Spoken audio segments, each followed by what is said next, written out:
Hi అండి అందరికీ.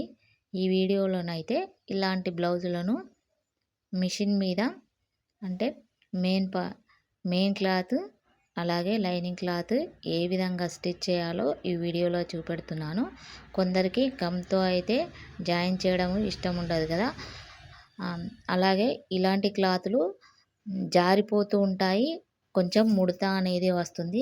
అలాంటి ప్రాబ్లం అనేది ఏమీ లేకుండా ఉండాలంటే నేను ఏ విధంగా స్టిచ్ చేస్తున్నానో మీరు కూడా ఆ విధంగా స్టిచ్ చేయండి. అలాగే కొత్తగా ఎవరైనా నా వీడియోస్ చూస్తున్నవారైతే ప్లీజ్ లైక్ చేయండి, కామెంట్ చేయండి, ఛానల్ను సబ్స్క్రైబ్ చేయండి ఫ్రెండ్స్. కొంచెం సపోర్ట్ ఇవ్వండి. ఇక వీడియో విషయానికి వస్తే ముందుగా వీడియోలో చూపెట్టినట్టుగా మధ్యలో మెయిన్ క్లాత్ను లైనింగ్ క్లాత్ను కలిపి ఒక స్టిచ్ అయితే వేసుకోండి. తర్వాత ఇలా రివర్స్ తీసుకొని ఇలా లూజ్ కుట్టు అయితే వేసుకుంటూ రండి. క్లాత్ను కొంచెం సమానంగా అనుకుంటూ ఇలా వీడియోలో చూపెట్టున్నట్టుగా స్టిచ్ అయితే వేసుకుంటూ రండి. అలాగే ఫ్రెండ్స్, మీ ఊర్లో బ్లౌజుల కాస్ట్ ఎంత తీసుకుంటున్నారో అంటే మీరు ఎంత ఛార్జ్ చేస్తారో చెప్పండి. మాకైతే ఇక్కడ 150 తీసుకుంటున్నామండి. 150 లైనింగ్ బ్లౌజుకు, 80 రూపీస్ సాదా బ్లౌజుకు, నార్మల్ బ్లౌజుకు తీసుకుంటున్నామండి. మరి మీరెంత తీసుకుంటున్నారో కామెంట్ చేయండి. అలా ఇప్పుడైతే ఇలా క్లాత్ను హ్యాండ్తో సమానంగా అనుకుంటూ వేసుకుంటూ రండి. ఇలా వేయడం వల్ల ఏమవుతుందంటే మన మెయిన్ క్లాత్ అనేది ఎక్కడా కూడా ముడతలు అనేటివి రావు. కొత్తగా ఎవరైనా టైలరింగ్ స్టార్ట్ చేసిన వారైతే ఈ టిప్ అయితే చాలా యూజ్ అవుతుందండి. అంతేనండి, చాలా సింపుల్గా ఎక్కడా కూడా ముడత అనేది రాకుండా, ఎగుడు దిగుడు అనేది రాకుండా ఈ విధంగా 2 క్లాతులను జాయిన్ చేసుకోవచ్చు. మొత్తం స్టిచ్ చేసిన తర్వాత ఇలా ఎక్స్ట్రా క్లాత్ను మొత్తం కట్ చేసుకోవాలి. చాలా రోజులైంది ఫ్రెండ్స్ నేనైతే వీడియోస్ అనేటివి షేర్ చేయక, హెల్త్ ప్రాబ్లమ్స్ వలన నేనైతే వీడియోస్ అనేది షేర్ చేయలేదు. ఒక 4-5 రోజుల నుండి అయితే మళ్ళీ స్టార్ట్ చేశాను. ప్లీజ్ ఫ్రెండ్స్ కొంచెం సపోర్ట్ అనేది ఇవ్వండి. నేను మంచి మంచి వీడియోలు అయితే ఛానల్లో అప్లోడ్ చేస్తానండి. కొంచెం సపోర్ట్ ఇవ్వండి ఫ్రెండ్స్. ఇప్పుడు ముందు పార్ట్ తీసుకొని ఇలా బ్యాక్ పార్ట్ ఏ విధంగా లైనింగ్ క్లాత్ మీద మెయిన్ క్లాత్ వేసి స్టిచ్ చేసామో అదే విధంగా దీనికి కూడా జాయిన్ చేసుకోవాలండి. ఇది చాలా యూజ్ అవుతుందండి ప్రతి ఒక్కరికి. అంటే కొందరికి గమ్ అనేది యూజ్ చేయరు కదా, అలాంటి వారికైతే చాలా యూజ్ అవుతుంది. ఇక్కడ చూడండి ఫ్రెండ్స్, ఇలా స్టిచ్ చేసుకున్న తర్వాత మెయిన్ క్లాత్కు కొంచెం అతుకు అనేది పడుతుంది కదా, జాయింట్ అనేది పడుతుంది కదా, అది ఏ విధంగా స్టిచ్ చేస్తానో ఈ వీడియోలో అయితే చూసి పెడుతున్నాను. ఇప్పుడు మనం చంక భాగంలో కట్ చేసాం కదా ఎక్స్ట్రా క్లాత్ను, ఆ క్లాత్నే తీసుకొని ఇలా మనకి ఎక్కడైతే జాయింట్ అనేది అతుకు అనేది పడుతుందో అక్కడ ఇలా స్టిచ్ చేసుకోవాలండి. అంటే క్లాత్ తక్కువగా ఉన్నప్పుడు ఈ టిప్ అనేది యూజ్ అవుతుంది.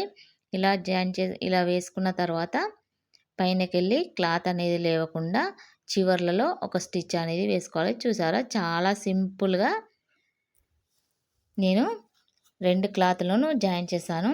అలాగే ఒక పార్ట్ అయిపోయింది కదా, ఇంకొక పార్ట్ కూడా ఉంటుంది కదా, సేమ్ ఆ విధంగానే లైనింగ్ క్లాత్ మీద మెయిన్ క్లాత్ని పెట్టుకొని స్టిచ్ చేయాలి. ఇక్కడ కూడా సేమ్ ఎక్స్ట్రా ఉన్న క్లాతులు అంటే ఈ పార్ట్కు 2 వైపులా అతుకు అనేది పడుతుంది. అలాంటప్పుడు ఇక్కడ గల్లా కాడ కొంచెం క్లాత్ ఉంది, మెయిన్ క్లాత్ ఇది. అలాగే చంక వైపున ఒక అతుకు అనేది పడుతుంది కదా, సైడ్ జాయింట్స్కు 2 వైపులా పడతాయి. ఆ 2 వైపులా ఆ క్లాత్లను జాయిన్ చేసుకుంటే క్లాత్ అనేది కూడా అడ్జస్ట్ అవుతుందండి. ఇలా చిన్న చిన్న టిప్స్తో అయితే మనం క్లాత్ను అడ్జస్ట్ చేసుకుంటా, అంటే క్లాత్ తక్కువగా ఉన్నప్పుడైనా ఇలా అడ్జస్ట్ చేసుకుంటా స్టిచ్ చేసుకోవచ్చండి. ఇలా మంచి మంచి టిప్స్ కోరైతే ప్లీజ్ అండి నా ఛానల్ను సబ్స్క్రైబ్ చేయండి, లైక్ చేయండి. అలాగే వీడియో ఎలా అనిపించిందో ప్లీజ్ కామెంట్ చేయండి ఫ్రెండ్స్. అలాగే మీ ఊరిలో మనీ అనేది ఎంత ఛార్జ్ చేస్తారో, అంటే బ్లౌజ్ స్టిచ్ చేస్తే ఎంత ఛార్జ్ చేస్తారో కూడా చెప్పండి. కొంచెం సపోర్ట్ అయితే ఇవ్వండి ఫ్రెండ్స్.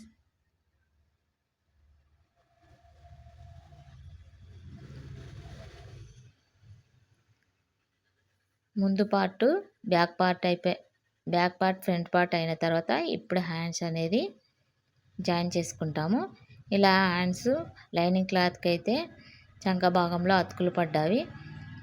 ఇప్పుడు చూడండి కింది వైపున ఈ హ్యాండ్కి అయితే హెమ్మింగ్ అనేది ఏమి లేదండి. ఇలా జాయిన్ చేసుకొని ఉల్టా తీసుకుంటాను. నేను ఎక్కువగా హ్యాండ్స్కి హెమ్మింగ్ అనేది వేస్తలేనండి. నేను ఇలా 2 క్లాత్లను రివర్స్ తీసుకొని అయితే స్టిచ్ అనేది వేసుకుంటున్నాను. ఓన్లీ సాదా బ్లౌజులు నార్మల్ బ్లౌజులకు మాత్రమే హ్యాండ్కు హెమ్మింగ్ అనేది వేస్తున్నాను. అలాగే ఎక్కువగా మా సైడ్ మాత్రము నెక్ పార్ట్లకు కూడా హెమ్మింగ్ కాకుండా డబుల్ స్టిచ్ అనేది వేయమంటుండండి. హ్యాండ్కి ఎలా వేస్తామో సేమ్ అదే విధంగా నెక్ పార్ట్కి కూడా నేను అదే విధంగా వేస్తానండి. అలా అయితే మన టైలర్స్కు కొంచెం పని కూడా తొందరగా అవుతుంది కదా. చాలామంది టైలర్స్కి అయితే స్టిచ్ చేయడం కన్నా హెమ్మింగ్ చేయడం అంటే చాలా ఇబ్బంది పడతారు. సేమ్ నేను కూడా ఆ విధంగానే జాకెట్ ఎంత కుట్టినా కానీ యాస్టకు రాదండి. కాకపోతే హెమ్మింగ్ చేయాలంటే నాకు ఏడుపు వస్తుంది. ఎక్కువగా నేనైతే బయటనే ఇస్తాను. అంటే ఎప్పుడన్నా వాళ్ళు లేకపోతే హెమ్మింగ్ చేసే వాళ్ళు లేకపోతే మాత్రం నేనే హెమ్మింగ్ అనేది వేసుకుంటాను. ఆ హెమ్మింగ్ వేసే లోపల నేను ఒక 2-3 ఒక జాకెట్ అయితే కుట్టగలుగుతానని నా ఫీలింగ్ అండి. ఇప్పుడైతే ఇక్కడ చూసారు కదా నేను ఏ విధంగా స్టిచ్ చేశానో హ్యాండ్కు చూసారా, ఒకవైపు మార్కర్తో చూపెట్టాను. అంటే ముందు పార్ట్ లోత్ అనేది నేను ముందు తీసుకోలేదు. అంటే బ్లౌజ్ కట్ చేసేటప్పుడు అయితే తీసుకోలేదు. ఇలా స్టిచ్ చేసేటప్పుడే తీసుకుంటాను. ఇలా స్టిచ్ చేసుకోవడం వల్ల చాలా ఈజీగా ఉంటుందండి. అంటే హ్యాండ్కు లోతు తీయడం కూడా చాలా ఈజీగా ఉంటుంది. ఒకవేళ ఇప్పుడు మనం మెయిన్ క్లాత్ను లైనింగ్ క్లాత్ జాయిన్ చేసిన వాళ్ళే హ్యాండ్ లోతు తీసుకున్న వాళ్ళే మళ్ళీ దాన్ని కట్ చేస్తే స్టిచ్ అనేది పోయి మళ్ళీ 2 సార్లు స్టిచ్ అనేది చేసుకోవాల్సి వస్తుంది కదా. నేను చెప్పే విధానంలో స్టిచ్ చేసుకుంటే మాత్రము మళ్ళీ స్టిచ్ చేయాల్సిన అవసరం ఉండదండి. ఇంకొక హ్యాండ్ స్టిచ్ చేసేది ఉన్నది కదా, దానిలోనైతే నేను క్లియర్గా చూపెడతాను. ఇలా రెండింటిని అయితే స్టిచ్ చేసిన తర్వాత చూడండి, ఇలా ఇప్పుడు మార్క్ చేస్తున్నాను కదా, ఆ మార్క్దే నేను స్టిచ్ చేశాను. ఆ స్టిచ్ చేసిన కుట్టు మీదనే నేను మార్క్ అనేది తీసుకున్నాను. చూడండి ఎంత లోతుకు తీస్తామో అంతవరకే నేను స్టిచ్ అనేది చేసుకున్నాను. చూశారు కదా, లోత్ అనేది 2 హ్యాండ్స్కి అయితే తీసాను. ఈ విధంగా హ్యాండ్ అనేది తీసాను.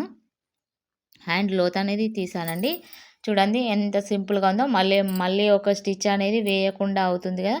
ఇక్కడ కూడా మనకు టైం అనేది కొంచెం సేవ్ అవుతుందని నా ఒక థాట్ అండి. హ్యాండ్ లోతు చూసారు కదా. అలాగే ఫ్రెండ్స్, వీడియో కనుక నచ్చిందా ప్లీజ్ లైక్ చేయండి, ఛానల్ని సబ్స్క్రైబ్